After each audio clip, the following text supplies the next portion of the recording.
Welcome in. You were speaking with the Meeple's champion, and we're on to our next day in this countdown from the worst to the best. We're going back into the 365 reviews we had. We're ranking them from the ones I don't like all the way up to my favorite game. We started at 365, but today we're starting at 115, and that starts off with the game March of the Ants. Now, March of the Ants is a Kickstarter that I looked at back when it initially was launched on Kickstarter. I thought it looked interesting, but I didn't back it. Fast forward years later, and when we were just coming out of COVID and we were starting to meet in person again for my game group, one of the members of our group, who tends to have a lot of these obscure games, picked March of the Ants.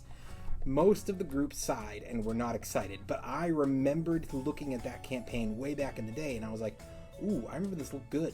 I actually love to see what happens with this game. So I was all in.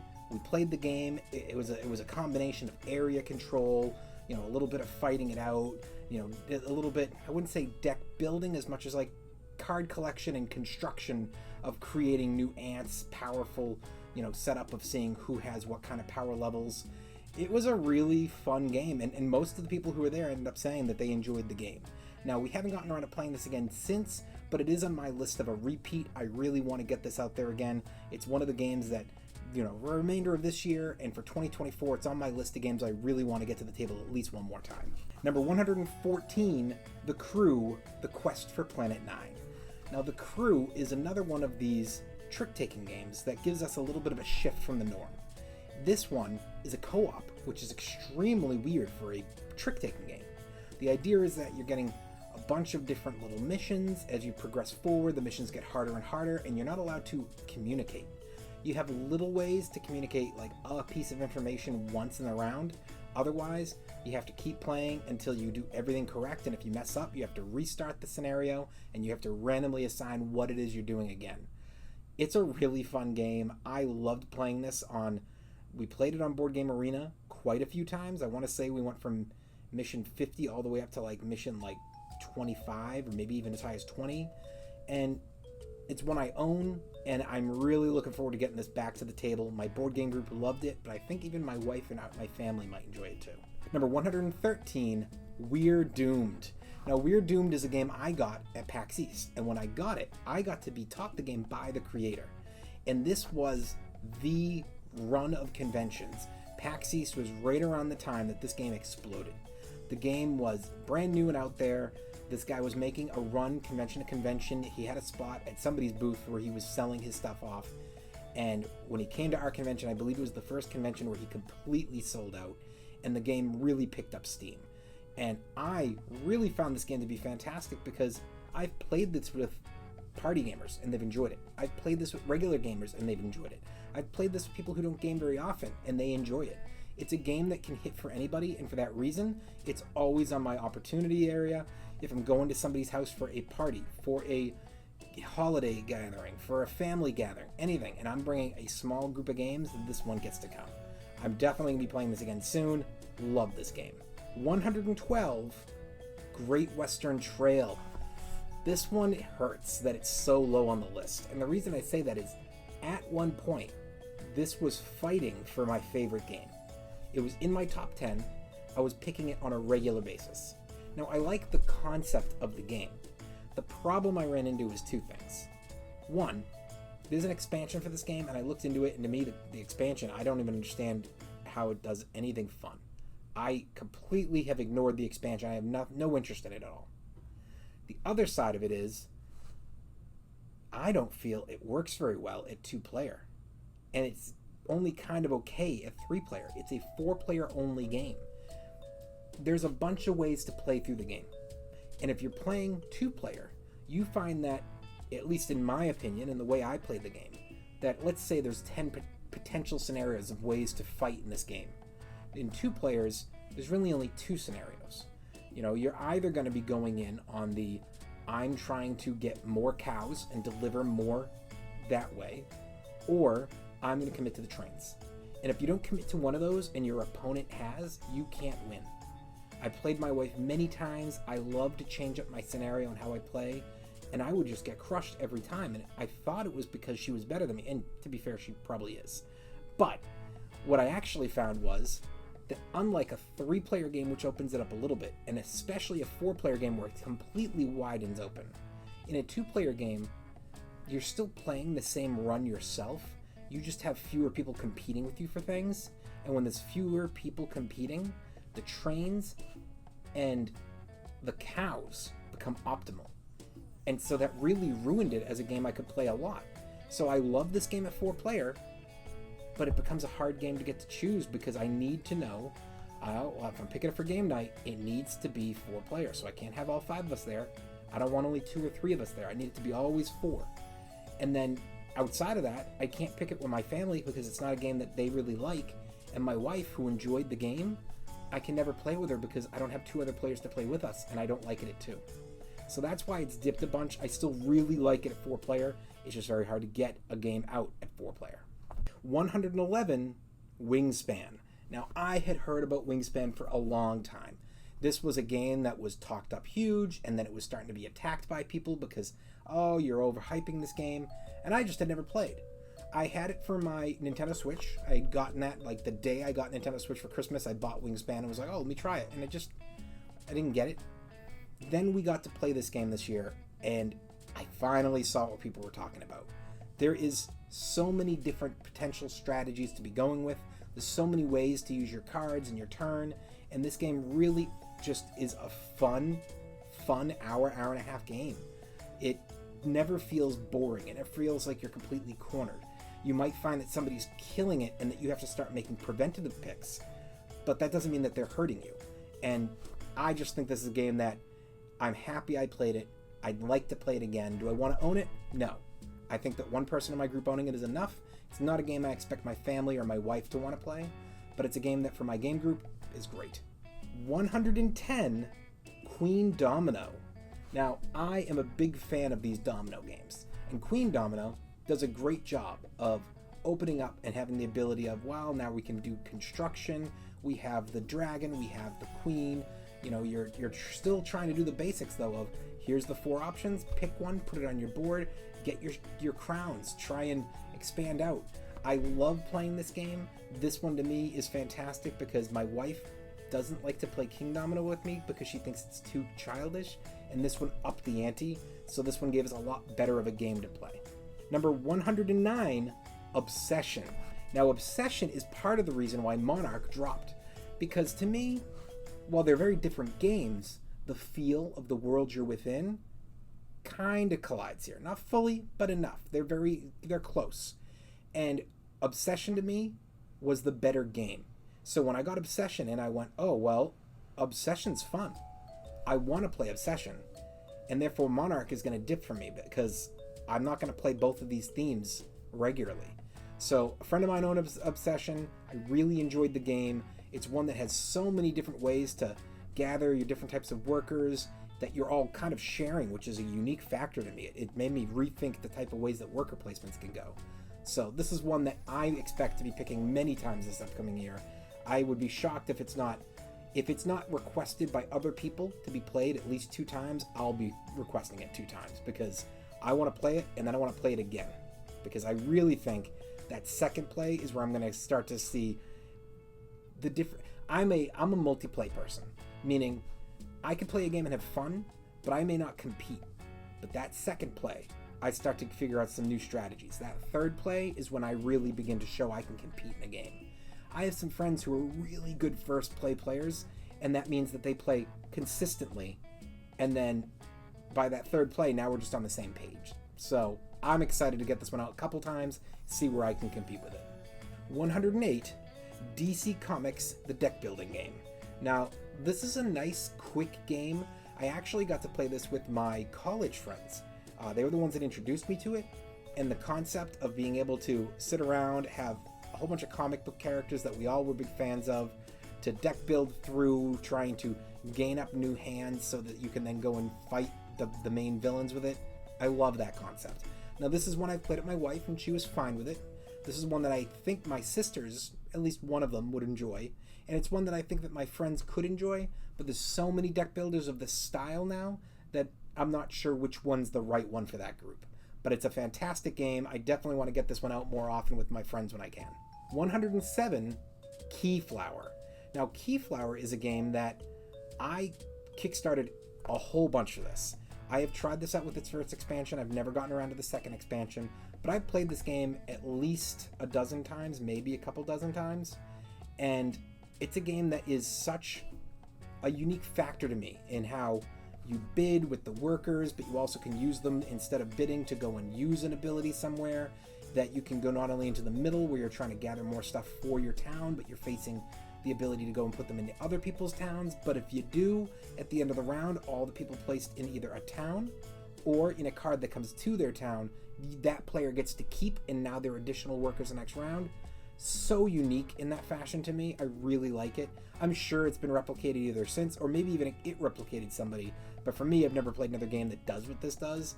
I love this game. It's one of me and my wife's favorites. We've played this with a couple family members. We played this with my friends. It's a game that I want to get back out this year. I haven't played it in a while, and it's really bugging me that I haven't. And it's one of those games that I always try to play at least once or twice a year. 106, Lost Ruins of Arnak. Now, first and second play of this, I thought this was a top 10 game for me, for sure.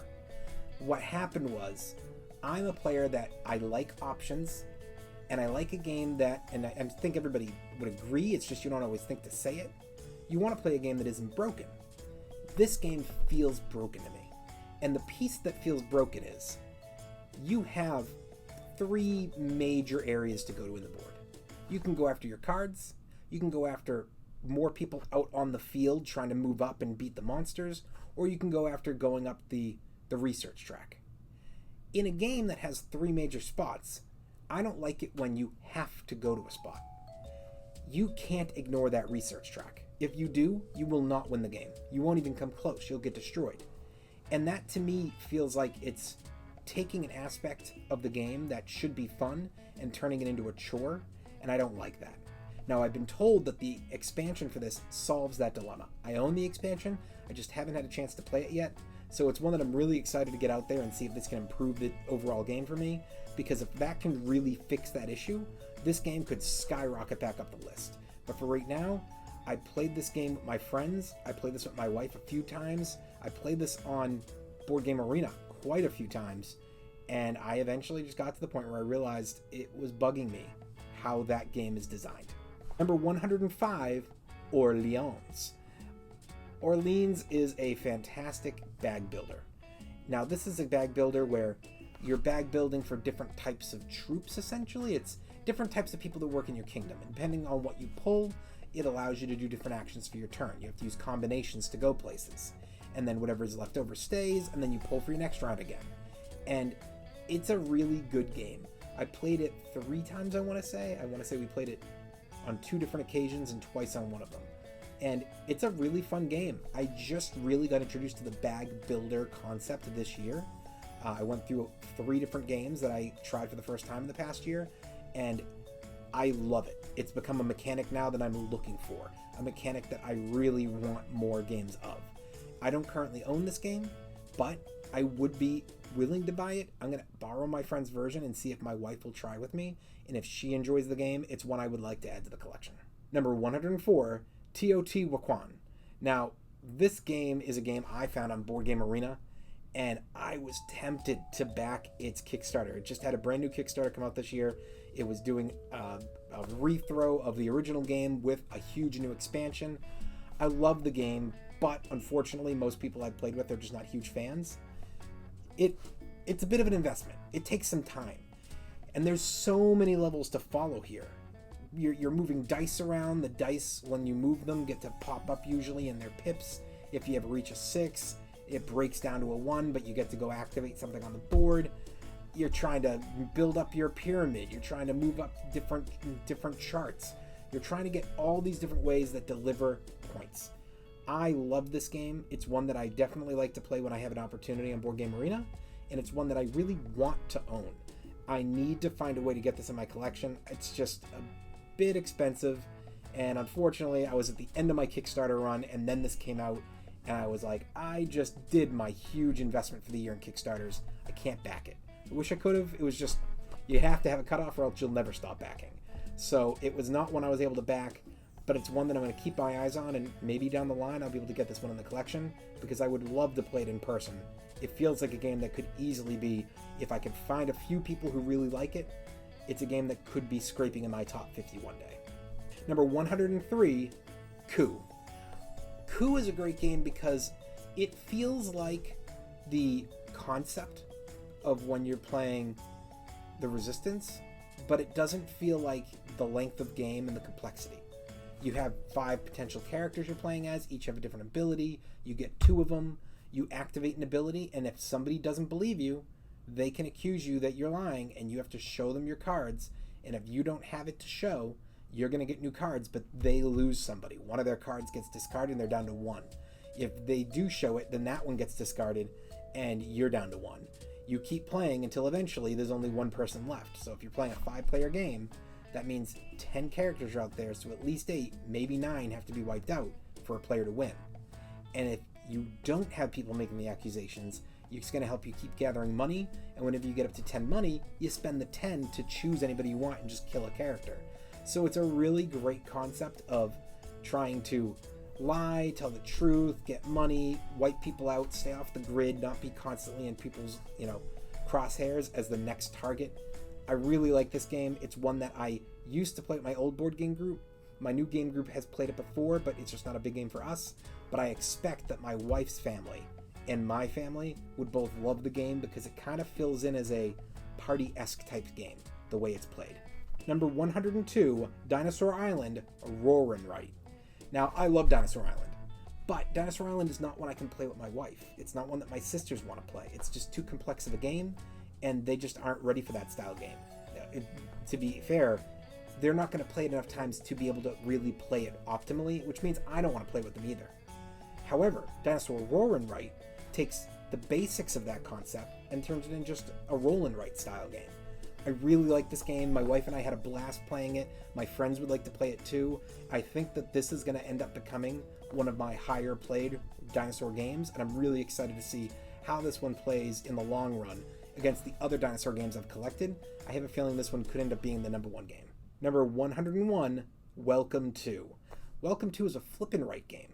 So you're flipping the cards, you're trying to get new spots into your town. You have to be aware of, are you trying to score for parks? Are you trying to score for pools? Are you trying to make sure that you fill every number in? It's a fun game. There's so many things to do. I've played this on Board Game Arena a boatload of times. This has got to be at least 40 or 50 plays there. I've played it in person quite a few times as well. I own the game. It's not one I've gotten my wife to try yet. She loves roll and writes, but flip and writes she doesn't quite get it. I just don't think that the mechanic is hit for her yet. But hopefully we'll get another try at this because I really think this is one that could be a mainstay in our occasional flip or roll and write style games. Number 100, Mystery of the Temples. Now, Mystery of the Temples is a simplistic game of you have to move around. You can't go to a spot somebody else is at. When you go to a spot and you're occupying it, you get to use it to grab a gem or whatever it may be.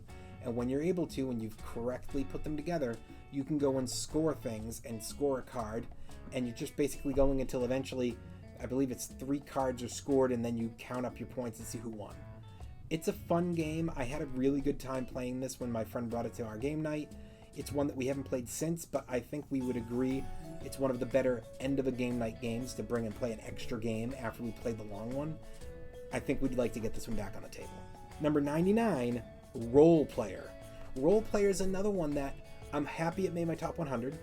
It's a game that when I originally got it, I thought this game was going to be, without question, a top 50 game for me. And the expectation was it was going to replace Sagrada. Now, it did. Sagrada, which already had its feel of the concept of having it be stained glass versus the stained glass within the Azul stained glass game, it had already lost to that for its theme. But for its concept of rolling and placing these into this grid, Role Player took it from it. And that's what moved that even further down on my list. I really like the theme of Role Player. I like the concept. I love the extra cards that let you score additionally off of what you've done. It's a great game. I really, really have a good time playing this one. 98, Oriflamme Ablaze. Now, Oriflamme is a fantastic game. Ablaze is technically both a standalone and an expansion. And I just love the concept of how this plays out. The idea of Well, we all have 10 cards. You shuffle and you each get 7. We don't know what 7 everybody has. You are going to end up playing 6 of these, so one of these cards you won't touch. And when you go, I'm going to go and have to either place to your right or your left. And then when everybody's placed their card down, and now we have them all out here, now we're going to start from the left and start flipping cards. And this is going to have attacks. It's going to cause points to be paid out. It's going to cause a whole bunch of things. I love that. Now, Ablaze is a game that I'm not as big of a fan of what they did in the sequel as the original. I think I like the cards more in the original, but it was one that I really enjoy, and I'm looking forward to eventually getting enough people that I can pull both games together and try to play a bigger player count. Right above it, 97, Plunderbund. Plunderbund is one of the huge Kickstarters that I backed that, for me, it's not a perfect game, but it's extremely unique. There is no game that challenges what this is. The concept of, well, we're in an orc mafia game, and you've got multiple charts that you're trying to move your stuff up on. This is going to help you to be able to gather more resources to get them out into the towns. While you're doing this, you're playing a deck builder, but a reverse deck builder. You start the game off with the same size, the exact same decks, but as the game progresses, you only add to your deck 6 total cards that are good. Otherwise, everything you do adds bad things to your deck. These cards basically plug you up. They prevent you from having future ability, and at the end of the game, when the game is done, you have to flip your deck over, count all these extra cards, and every one of them is a negative point. So it's an interesting one because I haven't played many deck builders where adding cards is a bad thing. So this was a really cool game. I've played this with my wife's family. I've played this with my friends a couple times. I find this game to be a game that I want to keep playing. I did get the small little expansion that this is a 4-round game, and I found that it took you 2 rounds to figure out what your strategy was, and then in the 3rd round is when you really started to have an idea as to what you were doing, which was not enough game. The expansion, which was just a few cards, that helped it so that you would actually know what you were doing by the 2nd round. So now you have 3 full rounds of play where you feel like you have a concept of what's going on. I really liked that. Number 96, Love Letter. Now, I have Love Letter, and I have Love Letter, the huge version. This is the original. The huge version is not as good as the original. The instant you go beyond that, I had a really bad play, my first play of the big one, so the first original game is the one I have the love for. It's just so quick. You could choose to play it in the way the game is designed and go for the first person to get like 4 victories, or you could choose to just say, you know what, we're gonna do this elimination style. You know, once everybody has a victory, whoever except one person, that person's out, and then we start over. Or you could just say, we're just gonna play and see who wins the round. I really like this game. It's one that I've played with my family, with my friends. It never ever disappoints. Number 95, Age of War. Age of War is a fun game because I wouldn't compare it to Yahtzee, but that concept of the rerolls comes in. So what this one does is, you start your game off, you roll all your dice.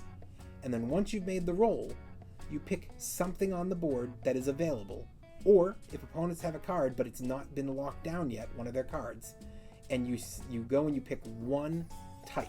So they'll have lines of what you need. You only pick one line, you fill the line in with those dice, and you re-roll the others. So you could perfectly roll for a card. You don't get it. You only get one line per roll. So then you have to re-roll the rest and get another line. Re-roll, get another line. If you have a round where you roll and you don't fulfill a line, you've lost the round.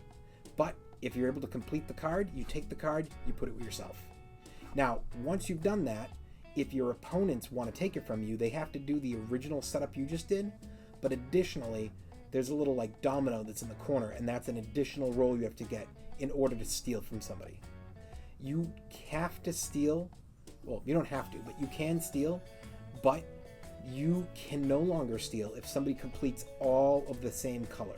The instant they do, they stack them together, they flip them over, and there's a score on the back that represents the score of the group, and the group cannot be taken. So that's the way to lock them up, because sometimes you might be in a game where somebody has one card left available to get, and they go, well, if I get that, I'm going to lose, so I'm going to have to go after other people's cards and try to steal. And you're just trying to do this until you now get the lead, and it gets back to you and you can try to finish it off. You play until every card is owned, and once every card is owned, the game ends and you do your count.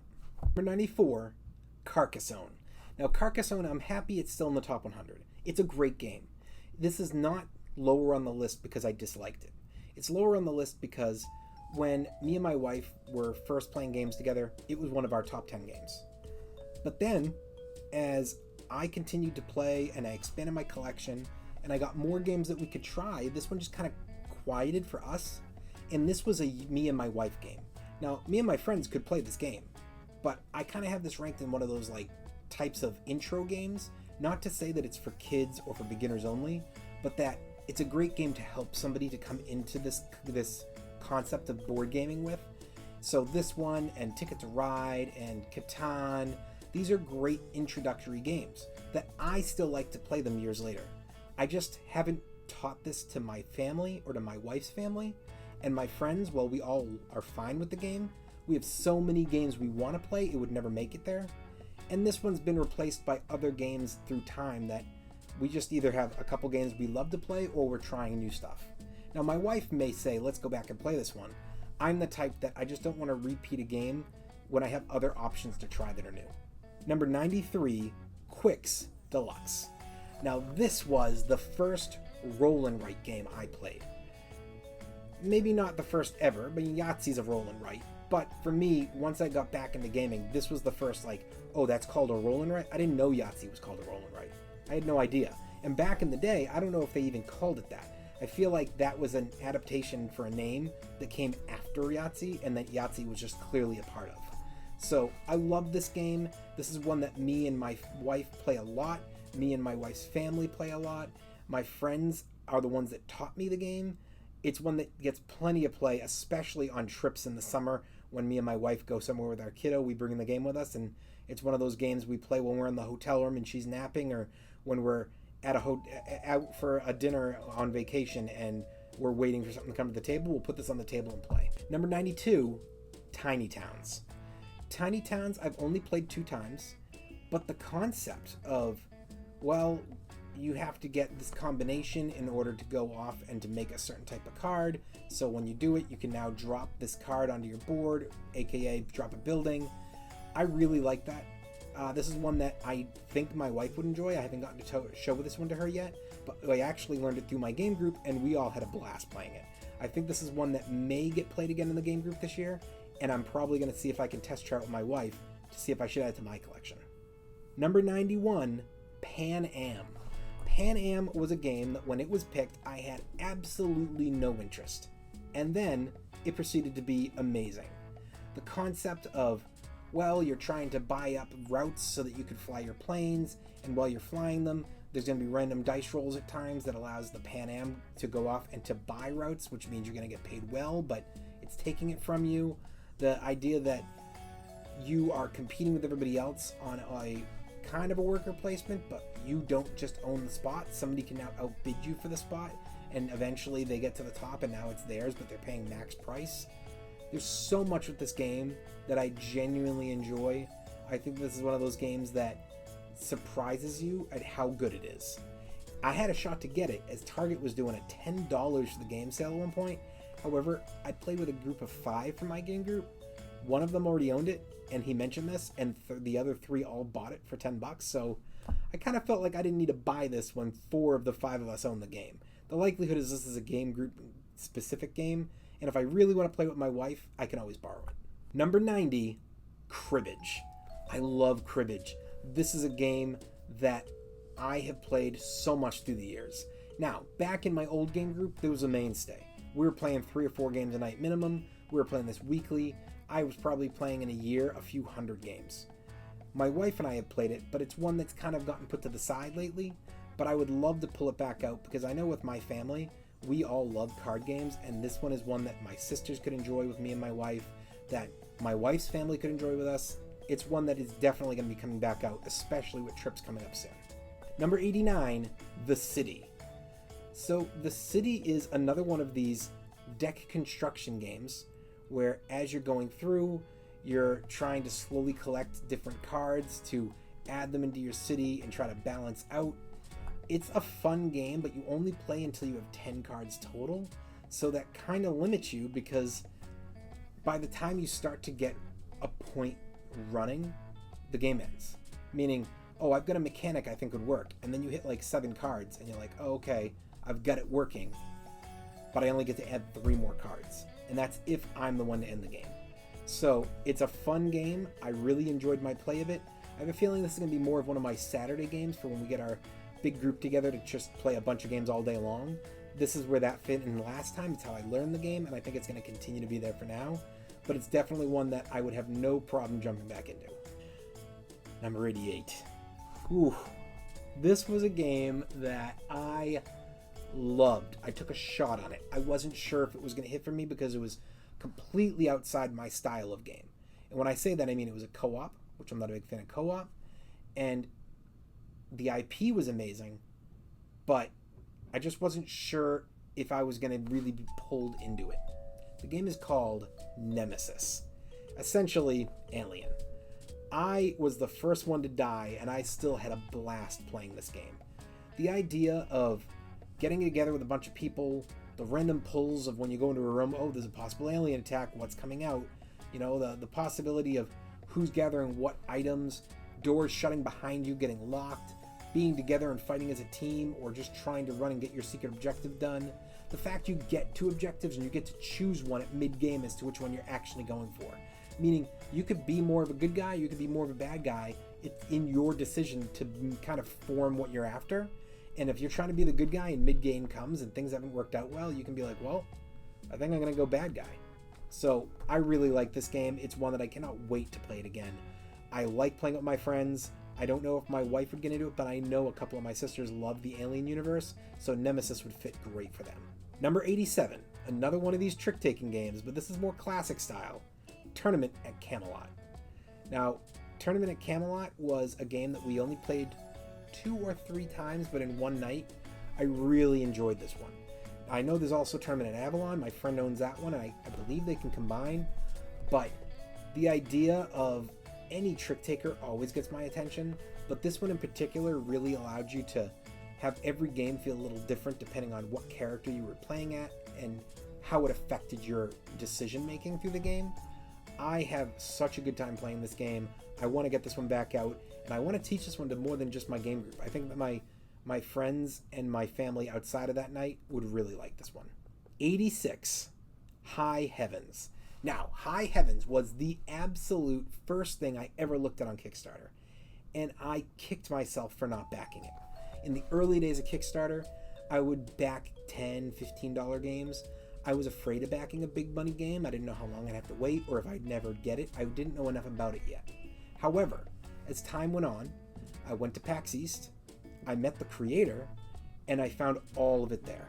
And he was like, oh yeah, I had all the extras. It's all been in my garage all this time. I bring them out occasionally for a convention. So I took no chances. This was years later, and I bought everything. Now, this is a game that I've played with my wife and she's enjoyed. Primarily, one of my best friends and my sister both love this game. And a couple people from my game group night really enjoy it as well, and it's one that we try to play if we're doing 2-player nights. This is a game that I really want to get it out at least 3 or 4 games a year. It's a game I really think is worth your time and effort. For me, absolutely one of my favorite 2-player games.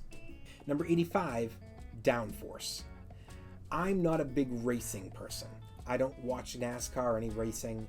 I don't like to jump in and do races. I'll play Mario Kart, but I'm really not a video game racing person.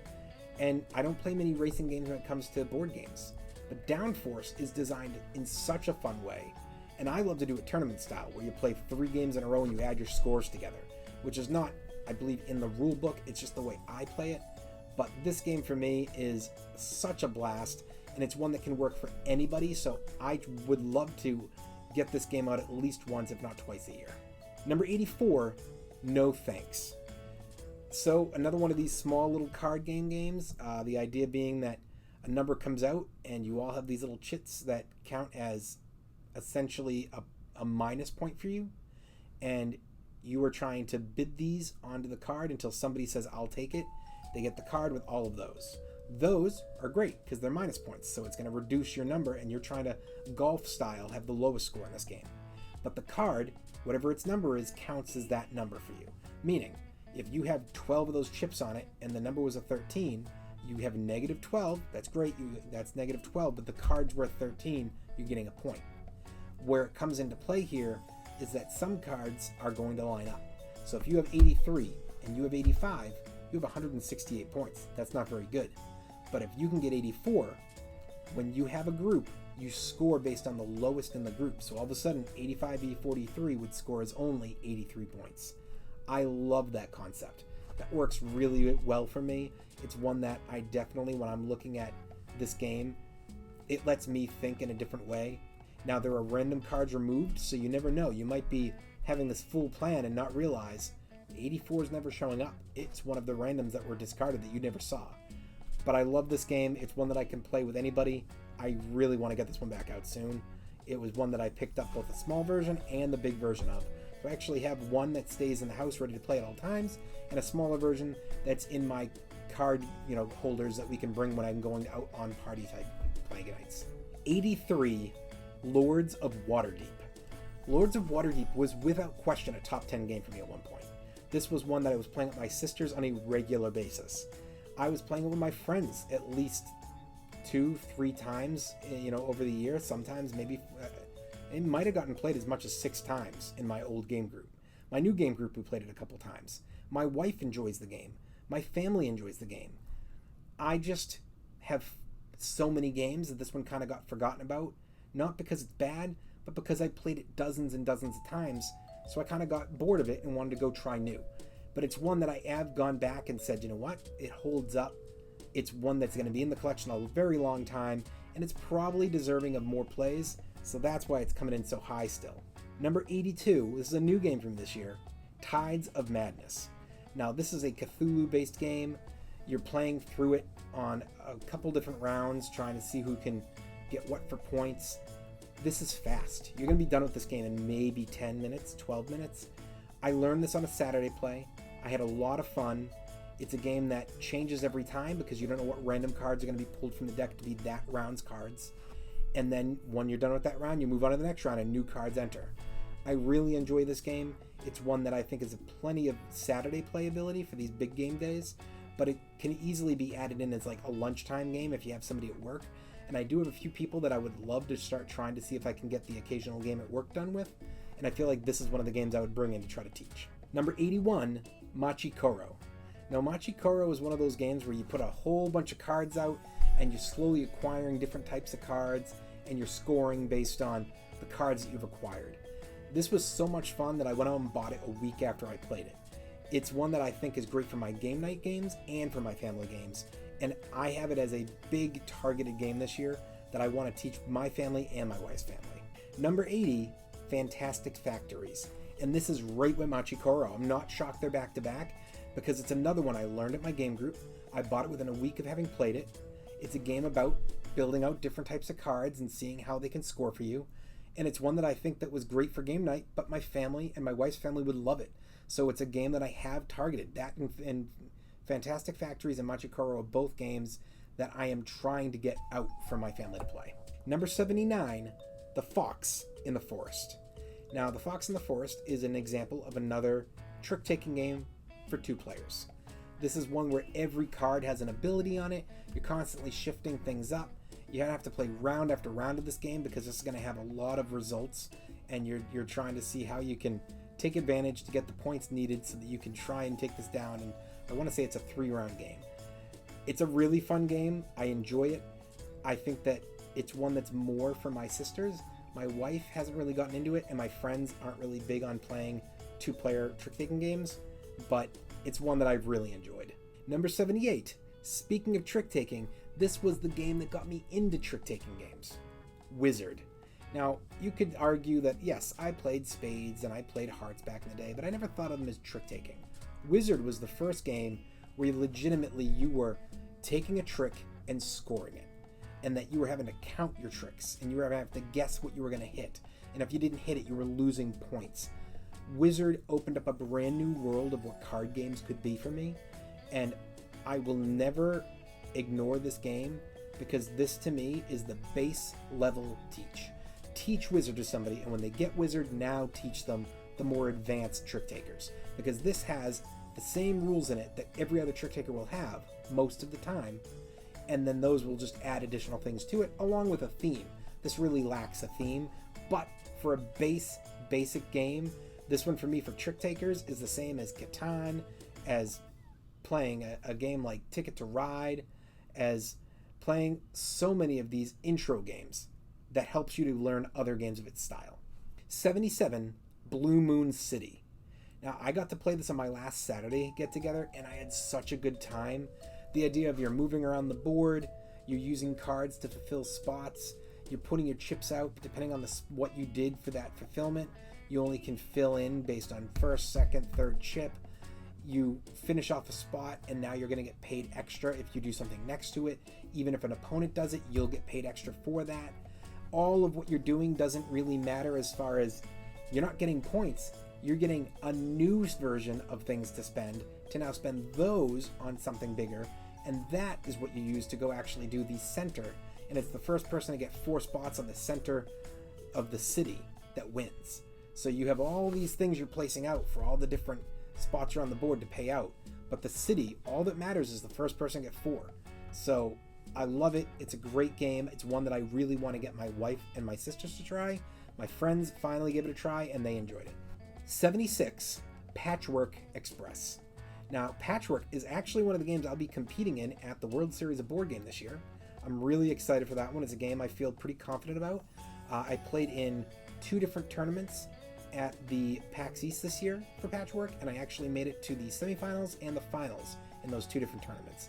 Now, those are very relaxed tournaments, whereas I expect the World Series of Board Game to be a lot more pro-level seriousness, but it was a great game. I love the concept. It's one that I've played with my friends, my wife, my sisters, anybody I think can enjoy this game. I really want to get this back to the table. I play this occasionally in Board Game Arena, I played at conventions, and I really enjoy it, the occasional game at home. Number 75, Alien, the RPG. So, Alien is a game that I got a whole bunch of stuff for a Christmas and then a birthday, and I just couldn't get it to the table because I'm not a dungeon master. I didn't know anybody who was a dungeon master. You had to have somebody committed that was going to really run this for you, and it's a big commitment. Thankfully, PAX East this year, they were hosting an Alien RPG at night on the first night, and I managed to get in. So I got sat at a table. There were 6 of us competing and 1 person who was running it, and we ran through a scenario for about 4 hours, and it was so much fun. So I'm pumped that I have a bunch of pieces to this.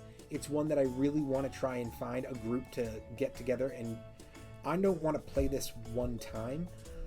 I want to commit to getting a group that wants to try to do this for either a big campaign weekly for like 1 or 2 months, or small campaigns and just commit to like a once a month. We're meeting and we're doing this for like a 4-hour run every Friday for the last Friday of the month or something. I feel like this is a game that I just want to make it a regularity in my collection, something that I know I'm getting to the table a lot every year. Number 74, 5 Crowns. Again, back to the card games. I love the concept of 5 Crowns, the idea of, it kind of feels like Rummy in a way. Well, I shouldn't say Rummy. It feels like Gin Rummy. The idea of you have to be done and you're out. But I just love the idea of, can you keep track of which thing is the wild? Are you able to keep track of what cards people are grabbing and make sure to either not commit to putting cards down that are going to get to your opponent that's trying to gather those, or to try to target things that your opponent to your right seems to not want so that you can be getting those. I love this game. It's one that I've played so many times with my family through the years. My wife enjoys the game with me. Her family, I haven't taught it to yet, and I don't know why, because I can't imagine they would dislike it. 73, Azul Summer Pavilion. So I said it was going to keep moving up. We had Azul earlier. I don't think it was today. No, it looks like we must have had Azul on yesterday. So we had one, though, pretty high up, and that was one of 4. Here's the second one, and we're literally Azul Summer Pavilion 73. It's a pretty good spot in general. I love Summer Pavilion. At one point it was my favorite in the group, but it dipped a bit compared to the other ones just because the other ones are so good. And I just love playing this game with my wife. This is an easily 2-player game. but anything from the Azul family is stuff that my wife's family loves and we play together. And I play a lot of this game. We just pulled this out last week and we played a couple games in a row, and I was so happy to get it back to the table. 72, Woodcraft. Now, Woodcraft is a game I got at PAX East this year, and I was pumped to get this game. There is so many pieces to it, and I feel like it plays so different because of that moving buzzsaw. It's one that I really want to get more to the table. My hope is to get this to my game group table at least 3 or 4 times this year. If I get roughly 11 picks for the year for myself, the expectation is that there's probably going to be 3 or 4 games I truly target this year. And the hope is that a few of these games my friends are going to end up wanting to pick as well. And if something just can't be picked that many times there, it can fill into our Saturday day, or it can fill into me trying to play with my wife and my family. Number 71, Sushi Go Party. This is a fantastic game that I had played Sushi Go before, but when I picked it up, I said, well, I'll just get the party version. I was so happy I did. Having those extra ways to score and switching up which ones you're using makes this game so different. And it's a game that my wife's family and I have played it probably, I would be shocked if we haven't closed in on 100 plays of this now. And then I've played this online, I've played this with my family, I've played this with my friends. I love this game. This is a game that is going to be in my collection, being played at least 5 to 10 games a year, every year, for the rest of my life. Number 70, Tapestry. I only have played it once, so this is based off of I had a fantastic play, and I have hope of playing this again. Now, I played it 3-player. I really want to get this out 4-player. I have a feeling this is one that I'm going to push for my friends to try to get this to the table. If not, I'll have to pick it at least once. But this is one that I may even commit to a, hey, let's all get together on another day and play an additional game, because I want to get this game out. I think it's worth getting it back to the table, and I think it's one of those games that the whole group is going to just love. Right now, only 3 of the 5 of us have played so far, so I really want the other 2 to get a chance to play as well. That way we can see what this game really lands for us. Number 69, Millefiori.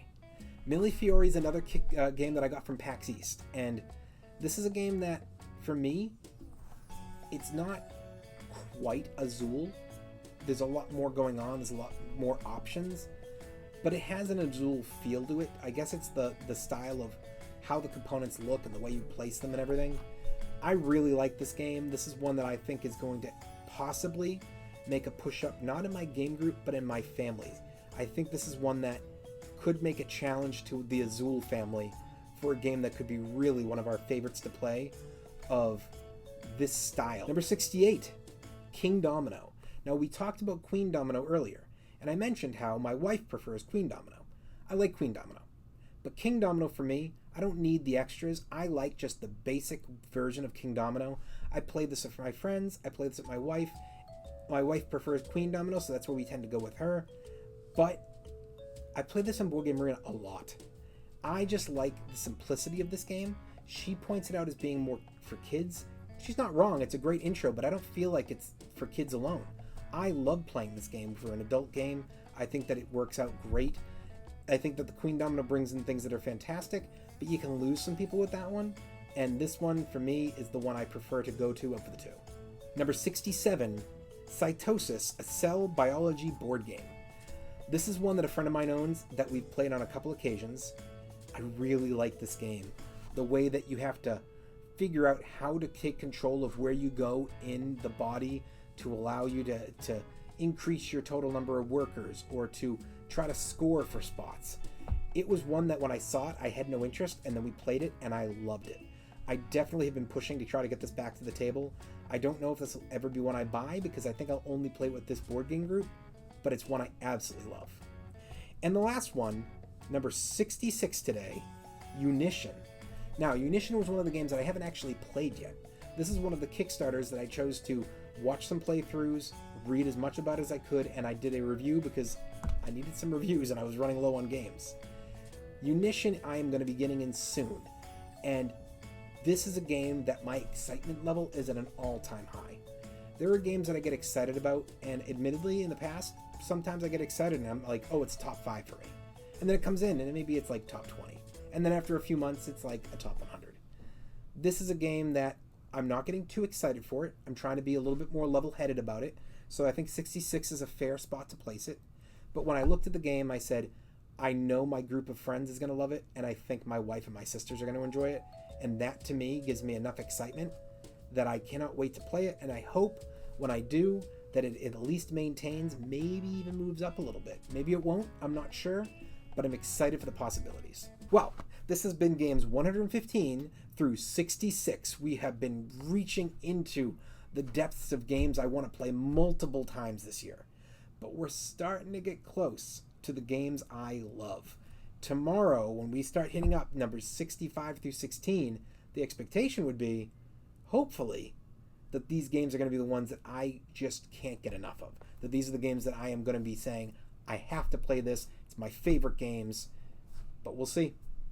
Well, you have been speaking with the Meeple's champion. Until tomorrow, I'll talk to you then.